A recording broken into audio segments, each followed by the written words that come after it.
ITV Cold Case Forensics returns as God's Banker Mystery Death Investigated. ITV viewers will see renowned forensic scientist Dr Angela Gallop return to screens once again for a new series of cold case forensics.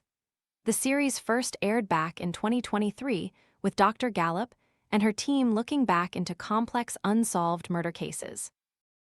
On Tuesday night, the first episode of the ITV show will delve into the disturbing death of Italian banker Roberto Calvi, widely known as God's Banker. The episode synopsis states, "Return of the documentary, delving into the casebook of world-leading forensic scientist Angela Gallop and her team." Love watermelon but hate the sticky cutting mess? This compact 2-in-1 tool slices neat cubes and flips into a retractable fork for easy serving at parties, picnics, or home. Want to get the best verified deal and see full details? Visit grabdeal.us/3 right now. When the body of Italian banker Roberto Calvi was found hanging under Blackfriars Bridge in London in 1982, the investigation led to a murky world of financial deals with the Vatican and the Mafia. Nicola Walker narrates. Since the series began 3 years ago, viewers gave seen Dr. Gallop and her team look into the deaths of solicitor Cheryl Lewis and 10-year-old Damalola Taylor, reports The Mirror. Other cases include the deaths of Rachel Nickell, Lynette White, and Stephen Lawrence. In 2023, Dr. Gallop shared how her team had uncovered a vital clue in the racist murder of teenager Stephen Lawrence.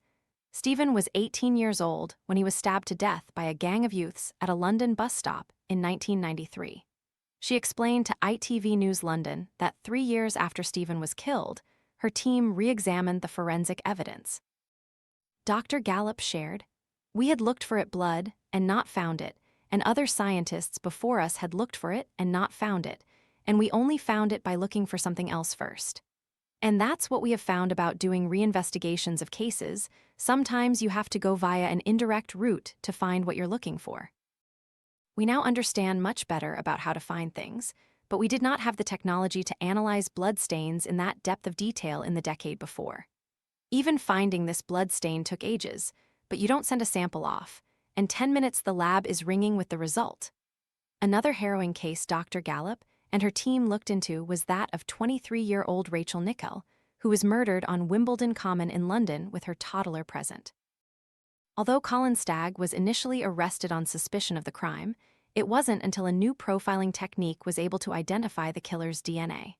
When running it through the database, Colin was ruled out and Robert E. Napper was identified as a new suspect, who he was already serving an indefinite psychiatric detention for a 1993 double murder.